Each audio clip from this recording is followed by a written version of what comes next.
Halo Sobat Gladiol, jumpa lagi di Sarasehan, saran sehat untuk Anda dari Rumah Sakit Ibu Anak Gladiol Magelang. Dan kali ini bersama dengan saya, Dr. Yunita Erlina, spesialis obstetri ginekologi. Episode Sarasehan kita kali ini, kita akan membahas mengenai salah satu metode operasi yang dikenal dengan nama laparoskopi. Sahabat Gladiol, bicara tentang operasi atau pembedahan tentunya menakutkan bagi sebagian orang, entah karena persiapannya, pelaksanaannya, komplikasinya, ataupun efek sampingnya, bahkan hingga terkait dengan masalah pembiayaannya. Berkat adanya kemajuan teknologi di bidang kedokteran, kini dikenal suatu metode operasi yang dikenal dengan nama laparoskopi. Laparoskopi ini merupakan suatu teknik bedah minimal invasif yang memungkinkan kita untuk mengurangi kecemasan ataupun ketakutan kita tentang bayangan akan operasi. Kenapa? Karena berbeda dengan teknik bedah konvensional atau laparotomi yang sayatannya besar, laparoskopi ini hanya membutuhkan sedikit sayatan saja, sehingga banyak sekali keuntungan yang kita bisa dapat dengan melakukan metode laparoskopi ini. So, simak terus video ini hingga akhir, tentunya bersama dengan saya, Dr. Yunita Erlina.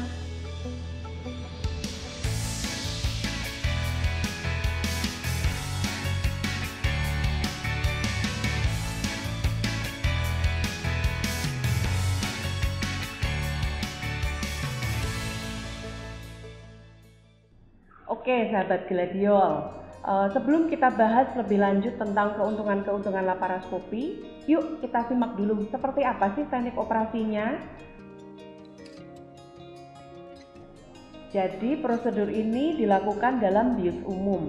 Dokter bedah akan membuat sayatan 0,5 sampai 1 cm dimulai dari pusar, kemudian diikuti dengan 2 sampai 3 lubang lainnya di bagian perut yang lain. Lubang ini nantinya akan menjadi tempat masuk kamera dan alat-alat operasi. Melalui kamera yang terhubung dengan monitor, dapat terlihat seluruh rongga abdomen dengan sangat jelas dan detail. Begitu juga dengan organ reproduksi ginekologi seperti kedua ovarium, rahim, tuba, bahkan kelainan ataupun gangguan yang sulit terlihat dengan metode konvensional bisa terlihat dengan jelas seperti endometriosis yang ada di balik rahim. Semua prosedur pembedahan dimasukkan dengan alat-alat yang dimasukkan secara bergantian ke dalam lubang operasi tadi. Alat-alat yang dimasukkan tergantung pada kebutuhan operasi, bervariasi bisa 2-3 alat hingga lebih.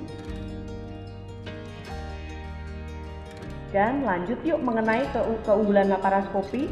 Keunggulan yang pertama tentunya adalah lapangan pandang yang lebih superior. Kamera yang digunakan memungkinkan visualisasi dengan efek magnifasi, sehingga seorang dokter bisa melakukan tindakan diagnosis dengan lebih jelas. Kenapa? Karena kita bisa melihat ke seluruh lapangan abdomen dengan lebih jelas. Selanjutnya kita bisa memutuskan tindakan koreksi bedah apa yang sesuai. Kenapa hal ini bisa dilakukan? Karena memungkinkan kita untuk bisa memisahkan jaringan sehat dengan jaringan yang sakit seoptimal mungkin. Bekas sayatan operasi yang lebih kecil tentunya menjadi keunggulan yang kedua. Apa aja sih dampaknya? Banyak sekali tentunya. Dengan luka operasi yang lebih kecil memungkinkan seseorang untuk merasakan nyeri yang lebih minimal, sehingga mobilisasi bisa lebih cepat, penggunaan obat-obatan pasca operasi lebih singkat, dan lama perawatan di rumah sakit pun menjadi lebih berkurang.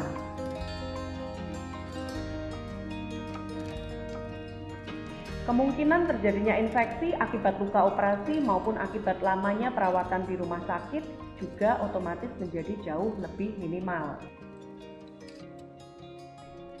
Jadi bisa disimpulkan, laparoskopi ini adalah suatu solusi teknik pembedahan bagi seseorang yang mempunyai banyak kesibukan namun menginginkan kepraktisan.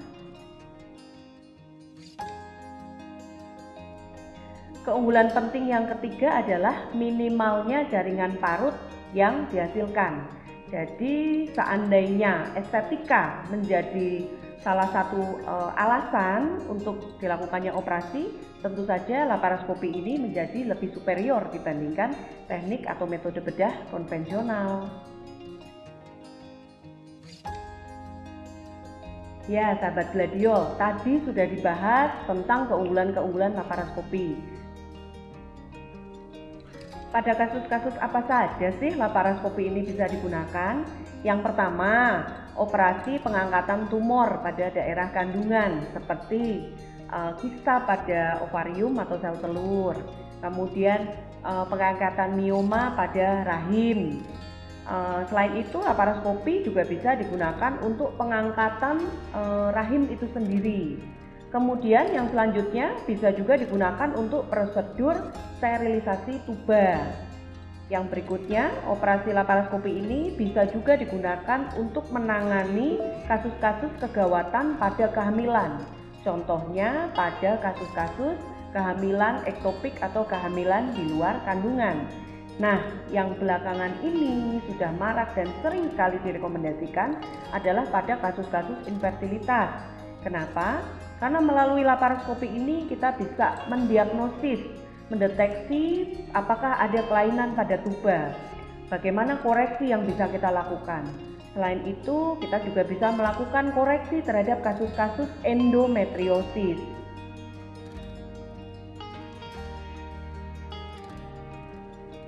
Nah, sahabat gladiol, itu tadi sekilas informasi mengenai laparoskopi ginekologi.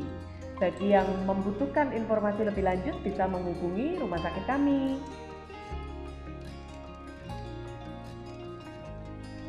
Di Rumah Sakit Gladiol tersedia layanan laparoskopi yang dilakukan oleh dokter spesialis dan tim yang berkompeten dan bersertifikasi. Layanan yang dilakukan mulai dari penegakan diagnosis, pemeriksaan hingga persiapan operasi hingga perawatan pasca operasi. Oke, sahabat gladiol, demikian tadi penjelasan saya mengenai laparoskopi. Semoga bermanfaat. Saya Dr. Yunita Erlina, spesialis obstetrik ginekologi, setia melayani Anda.